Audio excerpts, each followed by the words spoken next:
Qual tradição familiar você percebeu que era na verdade abuso? Meu pai costumava dizer: a luz deixa as mulheres vaidosas, e por isso me obrigou a viver no escuro total depois que menstruei, aos 13 anos. Ele tapou as janelas do quarto com plástico preto, tirou todas as lâmpadas da casa e ainda conseguiu convencer todo mundo na cidade de que eu sofria de uma doença genética que me impedia de tomar sol. Quando finalmente consegui escapar, depois de 2 anos naquela prisão, foi com uma lanterninha escondida e a ajuda do meu irmão. Mesmo assim, os vizinhos me encontraram com uma falta de vitamina D tão grave que até meus dentes começaram a cair. Apesar disso, metade da comunidade assinou uma petição pedindo que eu voltasse para os cuidados médicos especializados. Na minha família, bastava a menina menstruar para ser condenada à escuridão. Meu pai dizia que a luz fazia as mulheres ficarem obcecadas com a própria imagem e se distraírem das obrigações. Ele tratava a gente como bicho. Se o banho da minha mãe passava de 3 minutos, ficava sem jantar. Ele mesmo cortava nosso cabelo com uma tesoura velha de cozinha, deixando tudo torto, porque cabelo arrumado é coisa de mulher vaidosa. Minha mãe nunca reagia. Aprendeu cedo que bater de frente com ele significava dormir no chão da garagem, até no inverno. Dizem que a mãe dele o abandonou quando ele tinha 12 anos para virar modelo, e ele jurava que foi porque ela preferiu a própria beleza aos filhos. Ao invés de procurar ajuda ou conversar, ele resolveu que toda mulher com espelho virava monstro, e fez a gente pagar por isso. Mesmo antes da regra do escuro, já tinha um monte de proibição. Nada de espelho no quarto, nada que refletisse, maquiagem, nem pensar. Na rua, a gente usava roupa cinza, toda sem graça, e em casa era literalmente saco de lixo. Se pegasse uma de nós olhando o reflexo na colher ou no vidro, passava o dia inteiro com um saco de papel na cabeça, pra lembrar que beleza não valia nada. Tudo mudou de vez quando menstruei aos 13. Acordei apavorada e ensanguentada, e o olhar do meu pai brilhou como se fosse Natal. Fez o discurso ensaiado sobre como a menstruação ativa os genes narcisistas das mulheres e mostrava uns artigos impressos sobre hormônio e obsessão por aparência. A partir daquele dia, minha vida seria no escuro. Nada de luz, janela ou qualquer chance de me enxergar ou ver o mundo. Se você não pode ver, ele dizia, você não pode me abandonar. Nem preciso dizer que ele vinha planejando isso fazia tempo. Instalou cortina blackout, tirou lâmpada e ainda me entregou uma lanterna sem pilha, achando engraçado. Seus irmãos precisam de luz para trabalhar, para construir, explicava. Você precisa da escuridão para aprender humildade. Minha mãe ajudou a lacrar tudo, chorando tanto que dava para ouvir as lágrimas, mas não dava para ver. Como eu sempre estudei em casa, não tinha para onde fugir e nem imaginava que aquilo era absurdo. Meu pai me convencia de que o mundo era assim mesmo. Viver no escuro acabou comigo por dentro. Eu tinha que decorar o número de passos entre os móveis para não tropeçar. 23 até a porta, 41 até o banheiro. Só que meu pai mudava tudo de lugar enquanto eu dormia. Eu acordava e dava de cara nos móveis. Saía com o nariz sangrando, enquanto ele ria lá em cima. Comia no escuro, errava a boca, molhava a roupa que nem via. Ele descrevia para meus irmãos o jeito bagunçado que eu ficava, e eles riam da criatura que eu tinha virado. Minhas unhas caíam uma a uma. Quando minha irmã Emma menstruou aos 11, ela também foi condenada à escuridão. A gente se dava as mãos e chorava. 2 meninas cegas, dentro da própria casa. O limite foi quando caí da escada e quebrei o pulso. Meu pai não quis me levar no hospital. Dizia que ia me contaminar com luz. Eu mesma enfaixei o braço no escuro, sentindo os ossos mexendo. Até hoje a mão ficou torta. Emma também ficou com tanta falta de vitamina D que os dentes dela ficaram moles. A gente estava morrendo naquela escuridão, e meu pai chamava isso de purificação. Mas aí veio minha salvação. Meu irmão Michael finalmente questionou as regras do meu pai, e um dia me deu escondido uma lanterninha de chaveiro. Foi o primeiro feixe de luz que vi em 2 anos. Só que a felicidade durou pouco. A primeira coisa que vi foram minhas mãos cinzas, cheias de hematoma, a sujeira em que eu vivia. Mas Michael não parou por aí. Ele me ajudou a planejar a fuga. Deixava a janela destrancada, criava distrações. Insistiu para esperar o momento certo, mas eu não aguentei mais. 3 dias depois, saí de fininho com a lanterna. O luar me cegou como holofote. Fui direto procurar minha vizinha, que eu escutava falando baixinho do outro lado da parede. Quando ela abriu a porta e me abraçou, percebi o quanto minha infância tinha sido roubada. Ela tentou não me encarar, mas eu sabia o que ela estava pensando. Eu parecia um rato de esgoto. Ela chamou o conselho tutelar na hora, enquanto eu ficava sentada na cozinha olhando para a luz do teto como se fosse um milagre caindo do céu. Quando a investigação começou, meu pai ficou fora de si. Abriu processo de sequestro dizendo que a vizinha tinha roubado a filha, sensível à luz. Gente que me conhecia desde pequena assinou petição para eu voltar para casa. Ele ainda contratou advogado dizendo que pai tem direito de criar filhos sem luz artificial. O pior foi quando levou a Emma ao tribunal. Primeira vez dela na luz em mais de 1 ano, ela se encolhia e gritava, e ele usou isso para reforçar a história da tal doença. O juiz pediu pausa e vi meu pai carregando ela no colo, as mãos dela protegendo os olhos. As luzes do tribunal me deixavam meio cega, mas me obriguei a ficar olhando. 2 anos no escuro me deixaram com sensibilidade à luz que não passa, coisa que o advogado do meu pai fazia questão de repetir. De volta à casa da vizinha, eu me escondia debaixo da mesa enquanto ele batia na porta. A luz do teto parecia agulha nos olhos, mas eu sabia que não podia voltar para aquela escuridão nunca mais. Minha vizinha Catherine destrancou tudo e ligou para a polícia. Do lado de fora, meu pai gritava que a filha doente precisava de cuidados especiais. Quando a polícia chegou, aquelas lanternas me assustaram tanto que entrei em pânico, apertando os olhos e chorando. Os policiais trocaram olhares. Um anotou qualquer coisa enquanto meu pai falava do suposto problema genético e mostrava atestado médico, todo calmo, falando de doença rara e tratamento em casa. Eu, encolhida debaixo da mesa sem conseguir encarar ninguém, só reforçava o que ele dizia. Tentei explicar, chorando, mas com a mão tapando os olhos parecia até que eu estava escondendo mais alguma coisa. Cada vez que eu tentava abaixar as mãos para encarar aqueles olhos, a dor era tão intensa que eu não conseguia evitar de cobri-los de novo. Os policiais queriam saber por que eu tinha fugido se já estava recebendo atendimento médico. Meu pai logo interveio, falando do meu histórico de confusão nas crises. O paramédico que me avaliou se viu diante de uma decisão difícil. Meus níveis de vitamina D estavam perigosamente baixos. Meus ossos mostravam sinais claros de desnutrição e algumas fraturas antigas tinham cicatrizado errado. Só que meu pai estava ali por perto, comentando casualmente que conhecia o supervisor dos paramédicos da igreja. Isso significava que o relatório médico teria que ser extremamente detalhado sobre qualquer coisa registrada. Eu precisava decidir rápido se falaria da Emma. Meu pai já se adiantava com os policiais, descrevendo o estado dela como ainda pior e dizendo que ela precisava voltar imediatamente para um ambiente controlado. Se eu me calasse, talvez conseguisse garantir minha própria segurança primeiro. Mas eu sabia que Emma estava morrendo naquele breu. Resolvi então relatar os sintomas dela, usando os termos médicos que o Michael tinha me ensinado. Vi na hora a expressão dos policiais mudar, como se eu fosse alguém treinada. O serviço social chegou no exato momento em que o advogado amigo do meu pai apareceu num carrão. Meus olhos começaram a sangrar por causa da luz. Lágrimas vermelhas e finas que o paramédico fez questão de anotar. Meu pai correu teatralmente até mim, fingindo preocupação e explicando que aquilo só comprovava meu distúrbio genético. Os sintomas batiam perfeitamente com os registros médicos inventados por ele mesmo. Ele se jogou chorando no jardim da frente, e os vizinhos foram se aproximando, dando apoio enquanto ele lamentava o sofrimento de ter filhos doentes. Olhavam de canto para a Catherine, cochichando sobre sequestro, e alguém já sugeria chamar o pastor. Meu pai parecia o retrato do sofrimento, atuando como o pai devastado cuja filha perturbada tinha sido levada durante uma crise médica. Meu celular vibrou com uma mensagem do Michael. Meu pai já sabia que ele tinha me ajudado a fugir, e como punição, decidiu que eu ia viver na garagem. O pastor de jovens, Tim, tentava apaziguá-lo, mas era inútil. Michael estava apavorado, e eu tinha prometido protegê-lo se ele me ajudasse. Só que agora ele estava enfrentando sozinho a fúria do meu pai. No hospital, o exame mostrou que meus ossos pareciam os de uma idosa, e a falta grave de vitaminas já tinha afetado meus órgãos. Minhas pernas estavam cheias de feridas infeccionadas, resultado das quedas no escuro. A enfermeira fotografou tudo, achando que estava registrando maus tratos, sem imaginar que aquele material ia ser usado depois como prova do distúrbio genético inventado pelo meu pai.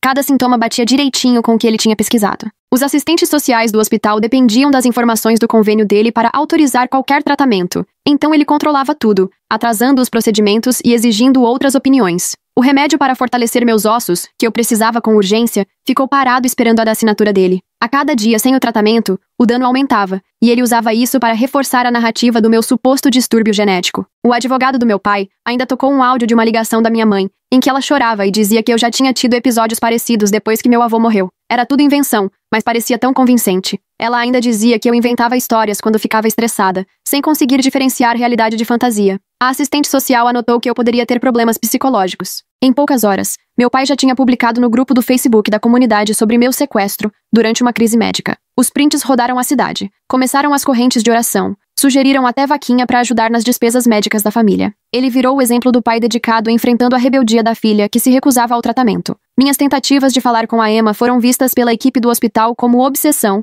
e acabaram registradas como comportamento preocupante. Quando insisti que ela precisava de ajuda, usaram isso contra mim na minha avaliação psiquiátrica. Quanto mais eu tentava salvar a Emma, mais instável eu parecia. Meu pai tinha pensado em tudo. O remédio para a dor das fraturas me deixava grogue na entrevista oficial do conselho tutelar. Era horrível. A lógica torta do meu pai sobre luz e mulheres me deixava enjoada. Ele cortava nosso cabelo com tesoura de cozinha, fazia a gente usar saco de lixo. Eu lutava para manter a cabeça lúcida enquanto explicava anos de abuso. A entrevistadora pedia para eu falar mais alto, mas os remédios confundiam tudo. Cada resposta lenta derrubava minha credibilidade. O diretor do centro comunitário até prometeu apoiar meu caso, já que tinha percebido a estranheza da nossa família nos eventos de ensino domiciliar. Só que a esposa dele lembrou que meu pai era presidente do comitê de instalações, e o orçamento do centro dependia da aprovação dele. O diretor então desistiu de testemunhar, alegando que não queria se meter em problemas de família. O Facebook se encheu de pedidos de oração pela nossa família. Uma antiga professora comentou que eu sempre tinha parecido perturbada, mas a secretária da igreja ainda mandou uma mensagem reservada para a Catherine, dizendo que estava rezando para a verdade aparecer. Pequenas rachaduras começavam a aparecer na imagem perfeita do meu pai,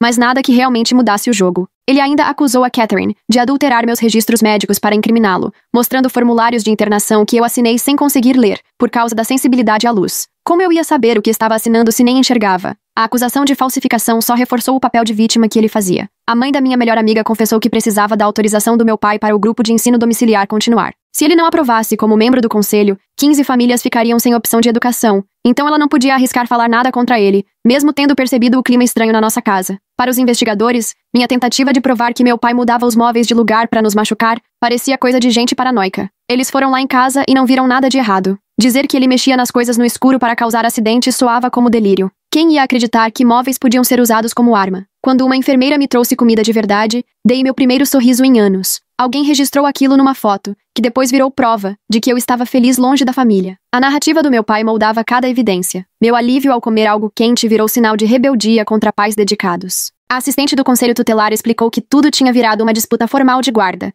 e agora os dois lados precisariam de advogados. Os dois lados brigando por Emma e Michael. Não tinha mais como voltar atrás para ninguém. Meu pai tinha influência, apoio da comunidade e laudos médicos que ele mesmo arrumava. Do meu lado, só tinha a Catherine e a verdade, o que parecia muito pouco. Foi logo depois do começo da briga pela minha guarda que ele começou a sair com a senhorita Sarah, minha antiga professora do ensino domiciliar. Não demorou e ela apareceu no hospital ao lado dele, com a mão pousada no ombro, explicando para a equipe que tinha visto de perto o quanto ele se dedicava às necessidades especiais da filha. Citava livros de filosofia sobre criação de filhos obedientes e balançava a cabeça, concordando enquanto meu pai me descrevia como rebelde. As enfermeiras passaram a dar mais atenção à experiência dela, e cada uma relatava uma versão diferente do que eu dizia para a equipe de psiquiatria. A da noite anotou que eu parecia lúcida, mas traumatizada. A do dia escreveu que eu tinha pensamentos delirantes e uma obsessão pela luz. Outra disse que fui agressiva quando tentei proteger meus olhos daquelas luzes fluorescentes. Tudo dependia se pegavam mesmo minha sensibilidade verdadeira à luz, ou estavam só vendo a encenação do meu pai sobre a minha condição. Quando meus diários antigos apareceram na investigação, as páginas em que eu falava sobre querer ver o sol e rabiscava toda carente de luz do dia foram usadas como se fossem provas de tendências suicidas. O advogado do meu pai apresentou esses textos dizendo que eu desejava morrer há anos.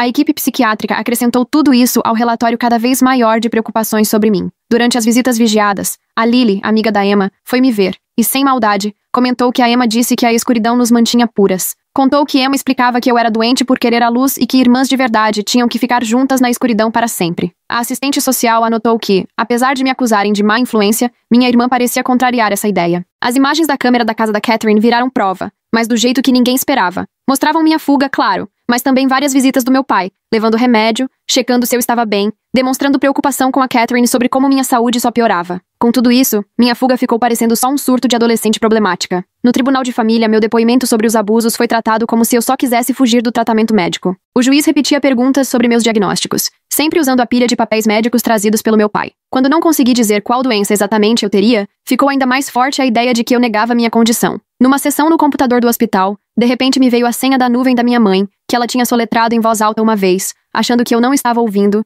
enquanto organizava fotos no escuro. Entrei tremendo, e as fotos da família começaram a carregar devagar, cada álbum todo arrumadinho por data. Fui clicando em ordem cronológica e vi minha própria piora registrada nas anotações detalhadas do meu pai, acompanhando meu declínio genético. Nas redes sociais, ele era visto como o exemplo da comunidade. Aparecia ensinando mulheres sobre modéstia em eventos da igreja, liderando oficinas para pais, organizando encontros de ensino domiciliar. Os comentários só elogiavam seus valores tradicionais e sua dedicação para criar filhos do jeito certo. O contraste entre o que ele mostrava para o mundo e o que fazia de verdade tornava minhas acusações quase inacreditáveis. O psiquiatra do hospital era obrigado a reportar minhas falas assustadas sobre ficar no escuro como possíveis delírios, e minha insistência de que aquilo era real, não só uma metáfora, só deixava ele mais preocupado. Acabou me receitando antipsicóticos e anotou que eu dava sinais de distanciamento da realidade. O remédio me deixava grogue, o que foi visto como sinal de que eu estava menos agitada. Tentei gravar uma ligação com meu pai, torcendo para flagrar alguma coisa, mas a luz forte da tela do celular causou espasmos nos meus olhos. Minhas mãos tremeram, as pupilas ardiam. O celular caiu no chão.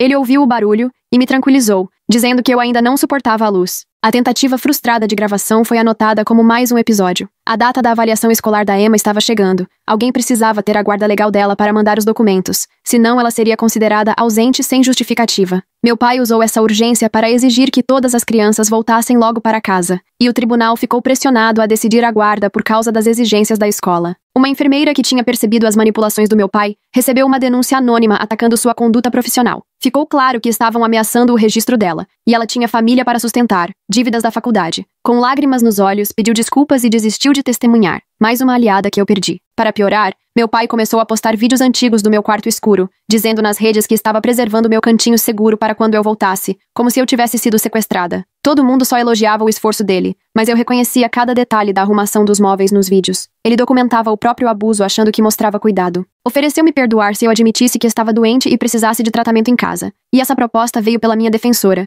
cheia de palavras bonitas sobre cura e reconciliação familiar. Recusar parecia que eu preferia ser rebelde do que me recuperar, e a defensora ainda dava a entender que eu devia pensar melhor. Descobri que o médico amigo do meu pai não tinha feito tudo sozinho. Os documentos médicos precisavam de 2 assinaturas. Um psiquiatra infantil que eu nem conhecia assinou minha internação, só com base nas histórias do meu pai. A rede de profissionais dispostos a endossar a versão dele era bem maior do que eu imaginava. O Michael acabou me passando informações sobre o diário de orações da minha mãe. Ela registrava suas preocupações há anos, mas sempre usando uma linguagem religiosa, falando sobre salvar as filhas da vaidade. Cada anotação mostrava que ela acreditava que nosso sofrimento serviria para nos purificar, nos tornar dignas de receber de novo a luz de Deus. Ela não só aceitava tudo, como ajudava ativamente. Na verdade, achava que contribuir para nossa dor era a forma de nos salvar. Ela documentava nosso sofrimento achando que, assim, meu pai veria nossa transformação e finalmente deixaria a luz voltar para nossas vidas. Ela nos via definhar e anotava tudo, como se estivesse montando um dossiê para convencê-lo de que o processo estava completo. Minha avó, diante de tudo isso, se viu obrigada a encarar uma escolha impossível. Acreditar em mim significava, para ela, perder o contato com os outros netos. Meu pai deixou bem claro: quem apoiasse minhas mentiras seria completamente excluído da família. Ela preferiu se manter em cima do muro, oferecendo orações em vez de testemunhas. A omissão dela doeu mais do que a falta de fé de qualquer estranho.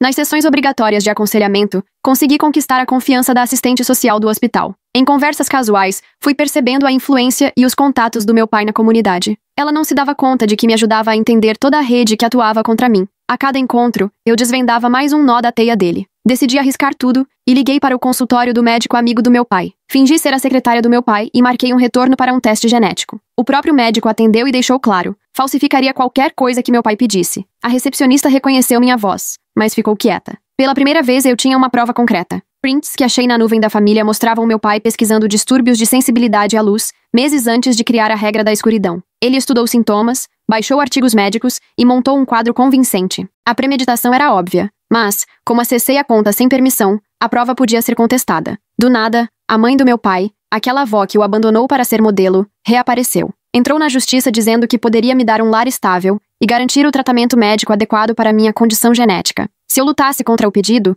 teria que faltar às sessões de terapia essenciais, o que fez o sistema me rotular como resistente ao tratamento. Os custos dos advogados acabaram com as economias da Catherine e com o pequeno fundo arrecadado por pessoas solidárias da comunidade. O trabalho de detetive para encontrar aqueles prints das pesquisas do meu pai tinha sido incrível. A forma como essa garota foi juntando provas enquanto lutava para não ser dopada pela medicação mostrava uma força admirável. Enquanto isso, meu pai desviou o fundo de obras do centro comunitário para pagar um advogado especialista em direitos parentais. O desequilíbrio financeiro só aumentava. Parecia que justiça era coisa para quem podia pagar. Um dia no supermercado, apoiadores do meu pai e amigos da Catherine discutiram e traumatizaram uma funcionária idosa. Ela chamou a polícia relatando uma briga de família, o que foi mais um registro oficial. O advogado do meu pai distorceu tudo para usar como prova de que eu causava confusão por não aceitar o tratamento. Meu lar temporário, que era minha única estabilidade, desmoronou quando a família recebeu ordem de transferência militar. Mudar de casa justo na fase mais crítica dos depoimentos significou recomeçar do zero com novos pais temporários. A nova família tinha filhos adolescentes que faziam comentários constrangedores sobre minha aparência. Para o sistema, isso era aceitável. Aparentemente neutros, descobri que frequentavam as oficinas de parentalidade do meu pai quando vi um folheto deles no balcão da cozinha. Eles escondiam esse envolvimento. Eu estava morando com pessoas que acreditavam nos métodos dele, achando que escuridão realmente ajudava meninas problemáticas. Minha mãe, nas ligações supervisionadas,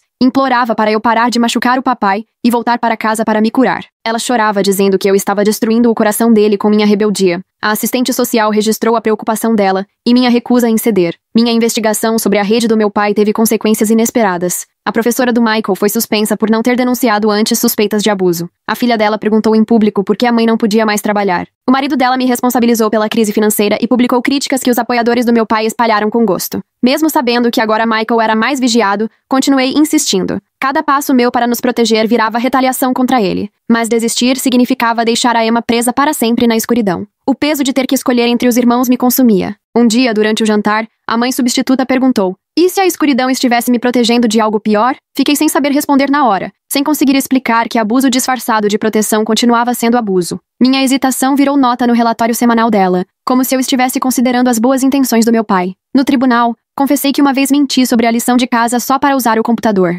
Era uma dessas mentirinhas bobas de criança, mas o advogado do meu pai usou isso para me pintar como mentirosa manipuladora. Se ela mentiu antes, por que acreditar nela agora? Minha credibilidade foi destruída. Descobri no diário da minha mãe que eu escrevia cartas desesperadas tentando relatar o que passava, mas ela queimou todas para não alimentar vaidade de acreditar que palavras tinham poder. Tudo que tentei registrar foi destruído por quem deveria me proteger. O advogado do meu pai entrou com uma liminar dizendo que eu estava piorando sem o tratamento em casa, usando minha perda de peso, sensibilidade à luz e sofrimento emocional como argumentos. O pedido desenhava o retrato de uma menina doente, privada do cuidado necessário por um sistema que priorizava a ideologia e não saúde. Ver meu pai chorar no tribunal foi como ver uma verdade cruel. Ele realmente acreditava que estava nos salvando de virar mulheres abandonadas como a mãe dele. As lágrimas eram sinceras. A dor era de verdade. Ele via minha fuga como prova de seu fracasso em me proteger do mal do mundo. Justamente por acreditar tanto nisso, ele era ainda mais perigoso. Fui obrigada a fazer uma escolha impensável. Para conseguir justiça, tive que acusar minha mãe também, quebrando a promessa de protegê-la. Ela era vítima, mas escolheu se submeter, mesmo custando a vida das filhas. O promotor foi claro. Meia-verdade não servia. Era tudo ou nada. A menina doce que acreditava que família era sinônimo de proteção, precisou morrer. No lugar dela, nasceu alguém calculista, sempre pensando 3 passos à frente, documentando tudo e sem confiar cegamente em ninguém. Sobreviver exigiu transformação, mas senti saudade de quem eu era antes. A mãe da amiga da Emma resolveu depor de surpresa e mudou tudo. Ela levou desenhos da Emma feitos durante as visitas, imagens chocantes de meninas em caixas, com bonecos cercados de escuridão. Os desenhos tinham data, foram autenticados. Não tinha como contestar. Finalmente, uma prova que não dependia só da minha palavra. Provar que os prontuários médicos eram falsos perdeu o sentido quando vi meu pai desmoronar diante do tribunal. A dor dele pela filha perdida era verdadeira, ainda que a menina pela qual chorava jamais tivesse existido de fato. Lembro dos paramédicos conferindo seus sinais vitais, enquanto os apoiadores dele me olhavam como se eu fosse criminosa. A defesa dele ganhou força, dizendo que o sistema de acolhimento estava acabando com minha saúde, que tudo piorou depois que saí de casa. Ele apontava para minha sensibilidade à luz, a perda de peso e o sofrimento psicológico registrados, usando tudo para reforçar sua versão. Alguns presentes ali começaram a questionar se, no fim das contas, ele não teria razão. Tudo dependia do depoimento da Emma, mas ela se sentia traída desde que me afastei. Antes de fugir, eu tinha ensinado braille a ela usando grãos de arroz, prometendo que ficaríamos juntas até a luz voltar. Agora, ela se recusava a falar comigo, agarrada à história do meu pai, de que irmãs só permanecem puras se ficarem juntas. As famílias do grupo de ensino domiciliar se dividiram. De um lado, quem defendia a disciplina tradicional apoiando meu pai. Do outro, discretamente, aqueles que priorizavam o bem-estar das crianças me davam força. Esse racha criou tensão em cada reunião, em cada culto. Amizades antigas foram desfeitas por causa da necessidade de escolher um lado. O juiz exigiu provas concretas e convincentes de dano intencional, não só indícios de problemas médicos. Ser um pai diferente não era, por si só, sinônimo de abuso. Meu pai construiu minuciosamente uma narrativa médica, então não bastava provar o dano. Era preciso mostrar que houve intenção de enganar, um padrão quase impossível de atingir. Procurei uma amiga antiga da minha mãe, que conhecia meu pai desde antes do casamento. Ela contou que tinha alertado minha mãe sobre o trauma de abandono dele e sobre a obsessão doentia em evitar qualquer vaidade feminina, mas se negou a testemunhar contra um homem em luto. Mais uma pessoa que sabia a verdade e preferiu o silêncio. Ainda assim, ela trouxe um contexto essencial. Minha mãe permaneceu ao lado dele acreditando que, ao se submeter, conseguiria curá-lo, e que seu sacrifício impediria que tivéssemos o mesmo destino da avó paterna. Achava que o amor bastaria para resolver o trauma dele. No final, permitiu a destruição das próprias filhas. O diário dela foi a peça final. Nele, ela registrava nosso declínio, achando que, assim, convenceria meu pai de que já tínhamos sofrido o suficiente para merecer a luz de volta. Cada foto, cada anotação servia para mostrar que estávamos livres da vaidade. Ela acreditava que essas provas convenceriam meu pai a acabar com nosso sofrimento. O Michael encontrou fotos escondidas que mostravam nossa deterioração ao longo dos anos. cada estágio e sintoma documentados com precisão. Era para ser um testemunho de como a escuridão nos purificava, mas acabou se tornando prova de abuso sistemático. Percebi, com uma clareza dolorosa, que minha mãe escolheu agradar meu pai em vez de proteger nossas vidas. Ela nos viu definhar e fez anotações, acreditando que isso nos salvaria. A traição ultrapassou a passividade, pois ela participou ativamente, achando que sofrimento era amor. Decidir expor os dois pais era destruir de vez a nossa família, mas protegê-los significava permitir que futuras vítimas surgissem. Resolvi contar tudo, sabendo que perdia qualquer esperança de reconciliação. Alguns laços precisam ser queimados para iluminar o caminho adiante. Meu pai tentou alegar que eu forjei as provas, mas os metadados confirmavam. As fotos foram tiradas justamente nos meus períodos mais sombrios, com datas, locais e modelo de celular batendo com o antigo aparelho da minha mãe. Ele nem sabia que ela vinha documentando nossa decadência. O choque dele foi real ao ver sua história cuidadosamente construída ruir. Apresentei as provas sem demonstrar emoção, mesmo com as mãos tremendo. Cada foto, cada anotação, montava um quadro impossível de negar. Meu pai percebeu que também foi traído por minha mãe, que registrava tudo o que ele proibia. O rosto dele se desfez ao entender que ela nunca deixou de observar. O controle dele ficou evidente na documentação dela. Tudo começou com os espelhos tirados. Depois veio a escuridão total. Cada restrição se acumulava sob a desculpa de evitar vaidade, mas no fundo, era só controle. As anotações detalhadas mostravam toda a progressão. Chegou a hora da audiência final de custódia, que decidiria o destino dos 3 filhos. O lado do autor estava lotado de apoiadores do meu pai, famílias de ensino domiciliar, membros da igreja, líderes comunitários que já tinham se beneficiado da atuação dele. Do nosso lado, só Catherine, uns poucos corajosos e a verdade. O clima mudou quando as anotações da minha mãe foram autenticadas por um perito, que comprovou a letra dela em cada página, revelando a crença distorcida de que registrar nosso sofrimento faria meu pai recuar. O especialista em metadados confirmou a autenticidade das fotos, mesmo diante das acusações do meu pai. As datas comprovavam uma documentação meticulosa ao longo dos anos. Meu pai não parava de esfregar as têmporas, incomodado com a luz do tribunal, enquanto Emma se balançava em um canto. A sensibilidade real deles à luz complicava a narrativa do abuso. Especialistas médicos explicaram que a deficiência de vitamina D era equivalente a um envenenamento lento, mas o desconforto visível do meu pai fez alguns presentes duvidarem se havia uma doença real além do abuso. O juiz mandou que toda a família fosse avaliada imediatamente. O médico amigo do meu pai acabou admitindo que nunca nos examinou, confiando só nas versões dele. Ao confessar isso, colocou o próprio registro profissional em risco. Vi meu pai se desmoronar ali, ao vivo. O mundo que ele construiu com tanto cuidado desabou diante das provas. Ele realmente achava que estava nos protegendo de abandonar a família, como a mãe dele tinha feito. Descobrir que minha mãe documentou tudo pelas costas dele foi um golpe mortal. Os apoiadores dele viram seu líder ruir, e alguns começaram a questionar a devoção cega que mantinham. O promotor pediu que eu fizesse uma declaração de vítima antes da sentença. Foi difícil encontrar as palavras. Meu pai não era mau no sentido clássico. Era um homem profundamente ferido, transmitindo o próprio trauma. Pedi que ele fosse obrigado a fazer terapia e tivesse visitas supervisionadas, em vez de só ir para a prisão. Punição sem tratamento só perpetuaria o ciclo. Na audiência final, a comunidade lotou ambos os lados do tribunal, cada um defendendo sua verdade. A divisão era clara. De um lado, quem defendia a educação tradicional. Do outro, quem lutava pelo bem-estar das crianças. Amigos de longa data passaram a se sentar em lados opostos, e até as amizades entre seus filhos foram prejudicadas pelos conflitos dos adultos. A associação de bairro nunca mais se recuperaria desse racha. No tribunal, as provas do amor do meu pai, distorcido por traumas que ele nunca enfrentou, se acumulavam. As fotos mostravam ele ensinando, brincando, comemorando aniversários com a gente, mas por trás de cada momento alegre havia sempre o controle, a espreita. Amor e abuso se misturaram tanto que parecia impossível separar um do outro. O juiz tentava entender como aquele pai carinhoso podia ser ao mesmo tempo um abusador metódico. Já as fotos da minha mãe eram uma evidência impossível de ignorar do nosso declínio. Em cada imagem ficava claro como deixamos de ser crianças saudáveis para virarmos figuras esquálidas, com olhares sem vida. As datas mostravam que ela tirava fotos toda semana, acumulando provas para convencer meu pai a, enfim, nos deixar ver a luz. A esperança dela de que registrar tudo pudesse nos salvar acabou servindo, ironicamente, para nos levar a todos ao fundo do poço. A decisão do juiz foi cuidadosa, mas direta. A guarda dos 3 filhos ficou com o Estado, com cada um sendo encaminhado de acordo com as próprias necessidades. Eu seguiria para um abrigo terapêutico, aos poucos aprendendo a viver de forma independente. Emma precisava de cuidados mais intensivos antes de começar a terapia de exposição à luz em segurança. Michael iria para a casa de parentes aprovados, recebendo acompanhamento psicológico por causa dos traumas. Meu pai foi condenado a 5 anos, com tratamento psiquiátrico obrigatório. O juiz reconheceu que só punir não resolveria os traumas de gerações. Ele cumpriria a pena, mas teria que encarar uma terapia intensa para entender como o abandono que sofreu da própria mãe contaminou a maneira como criou os filhos. Para alguns, a sentença foi leve demais. Para outros, dura demais. Já a pena da minha mãe refletiu o papel complicado dela, ao mesmo tempo vítima e responsável. Ela pegou liberdade condicional com tratamento psiquiátrico obrigatório. O tribunal reconheceu que ela também foi vítima, mas a responsabilizou por ter escolhido agradar meu pai em vez de proteger as filhas. Ela teria que fazer terapia para entender como a submissão se transformou em cumplicidade no abuso. Depois do veredito, a comunidade ficou ainda mais dividida. Algumas igrejas racharam entre apoiar a disciplina tradicional e defender a proteção das crianças. A cooperativa de ensino domiciliar se desfez depois que os membros não conseguiram concordar sobre quem deveria liderar dali em diante. Amizades antigas chegaram ao fim em discussões acaloradas no Facebook sobre direitos dos pais e segurança dos filhos. Nosso caso escancarou diferenças profundas que não tinha mais volta. O processo de recuperar minha saúde foi lento. Anos sem alimentação decente deixaram marcas definitivas. Meus ossos continuaram frágeis, exigindo exames e cuidados constantes. Tive problemas de visão por causa dos anos no escuro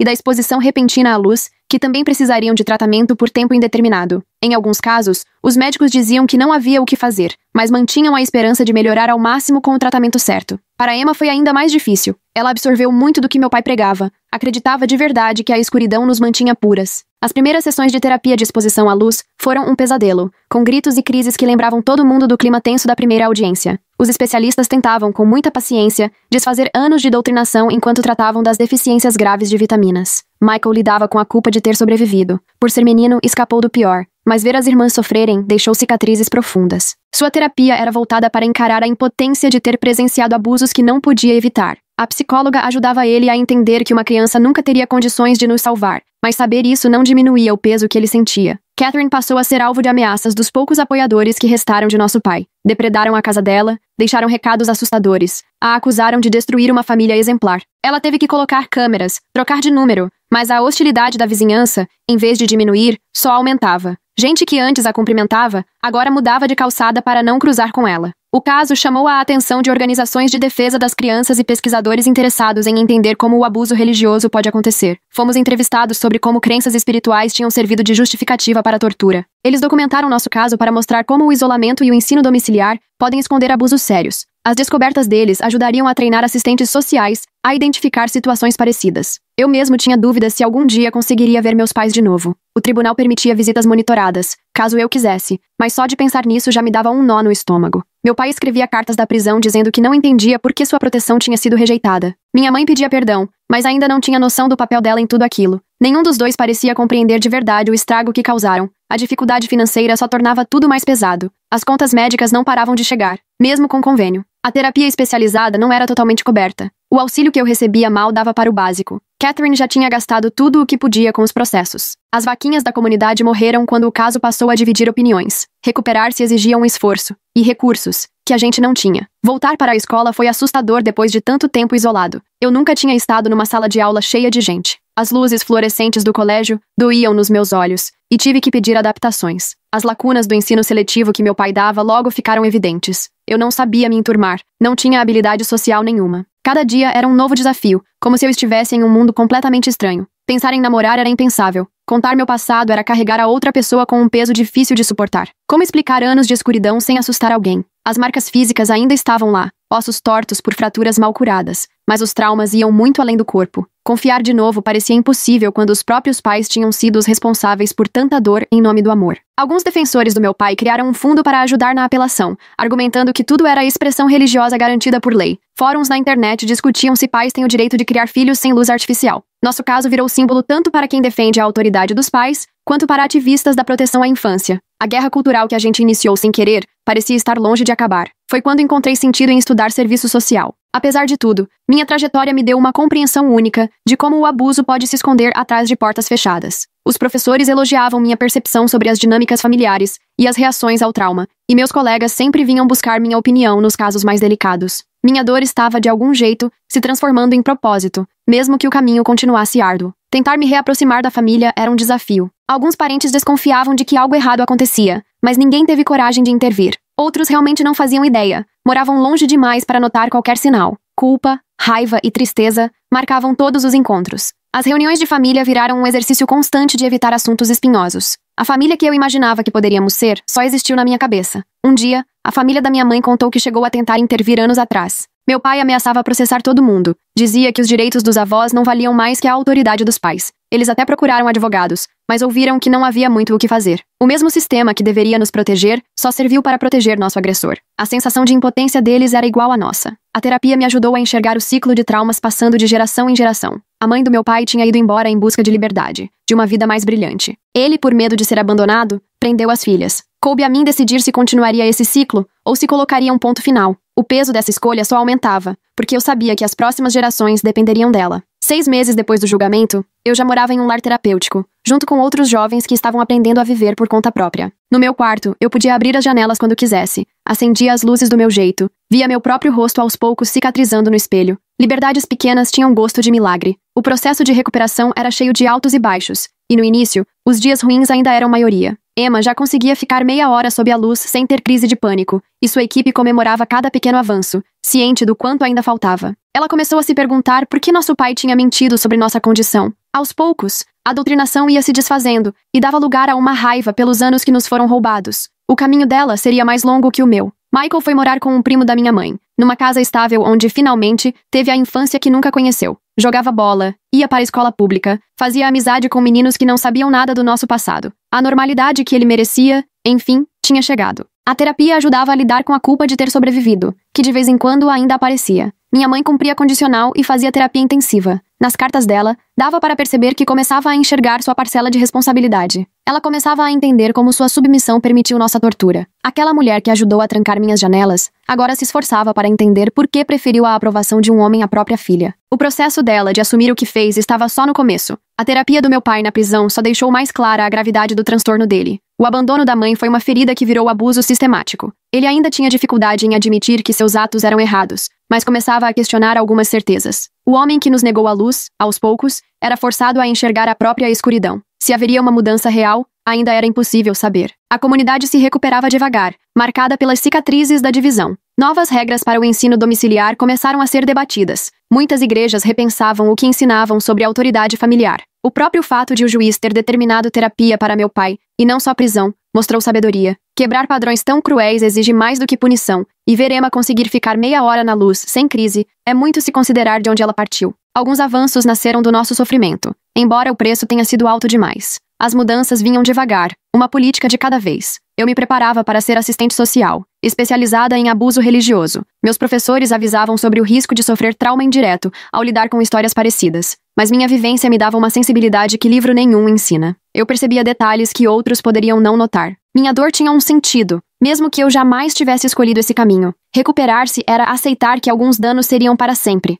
Minha visão sempre seria sensível, meus ossos continuariam frágeis. A confiança viria devagar, se viesse. Mas eu estava aprendendo a construir minha vida em torno dessas limitações, e não a ser definida por elas. Curar não era voltar a ser quem eu era antes. Aquela garota tinha ido embora para sempre. Era irônico pensar que, ao me libertar da escuridão, eu acabava sentindo outro tipo de isolamento. Não conseguia me identificar com colegas que reclamavam de pais rígidos. Meu trauma criava barreiras que pareciam intransponíveis. Mas devagar, fui encontrando outras pessoas que entendiam o que era sobreviver. Nossos laços nasceram da compreensão mútua, não das mesmas histórias. Olhando para trás, percebi que a justiça não trouxe a satisfação que eu imaginava. A prisão do meu pai e a condicional da minha mãe não apagaram anos de violência. A divisão na comunidade não trouxe minha infância de volta. A vitória no tribunal parecia vazia diante de tudo o que perdi, mas ao menos o ciclo foi interrompido. Emma e Michael teriam um futuro. No meu aniversário de 18 anos, escolhi formalmente meu nome. O nome que meus pais me deram trazia lembranças dolorosas demais. Escolher minha identidade foi o gesto mais claro de rejeição ao controle do meu pai. Optei por um nome simples, comum, sem destaque. Depois de anos servindo de exemplo negativo, eu só queria sumir na normalidade. Às vezes ainda acordava esperando a escuridão. O poste de luz na rua em frente à minha janela era meu sinal de que o pesadelo tinha acabado. Eu não estava mais naquele quarto trancado. A lanterna que Michael me deu ficava guardada na gaveta, sem uso, mas valiosa demais para jogar fora. Ela me lembrava que, mesmo nos lugares mais escuros, alguém tentou trazer luz. Minha história virou estudo de caso em livros de serviço social, com meu nome omitido, mas fácil de reconhecer para quem sabia dos detalhes. Futuros assistentes sociais aprenderiam com as falhas do nosso sistema, os sinais ignorados, os relatos ignorados, a cumplicidade da comunidade que deixou o abuso acontecer. Se nossa dor servisse para impedir que outra criança passasse pelo mesmo, talvez já tivesse algum sentido. Aprendi a cozinhar no claro, prezando cada ingrediente que finalmente podia ver. Fazer compras parecia um milagre. Ver frutas e legumes coloridos em vez de só adivinhar pelo toque. coisas simples ganharam outro peso. Cada cômodo iluminado era uma escolha. Cada janela, uma liberdade. Recuperar-se virou um exercício de reaprender o básico da vida com gratidão, não com medo. A escuridão me tirou muitos anos, mas não me venceu. Eu estava aos poucos reconstruindo minha vida sob a luz. Imperfeita, mas minha.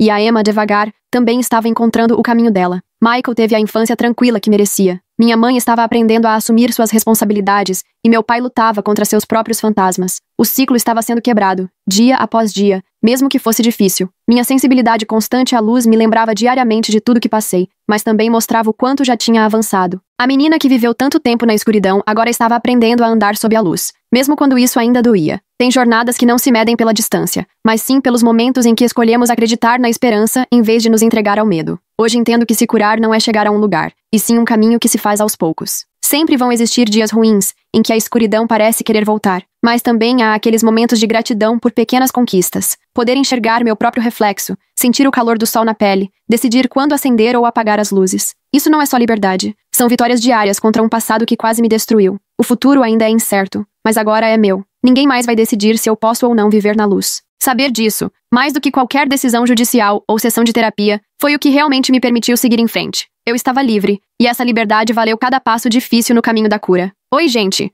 Obrigada por assistirem até o final do vídeo. Se inscrevam no canal para não perder mais conteúdos assim. Tem muita história nova saindo todo dia.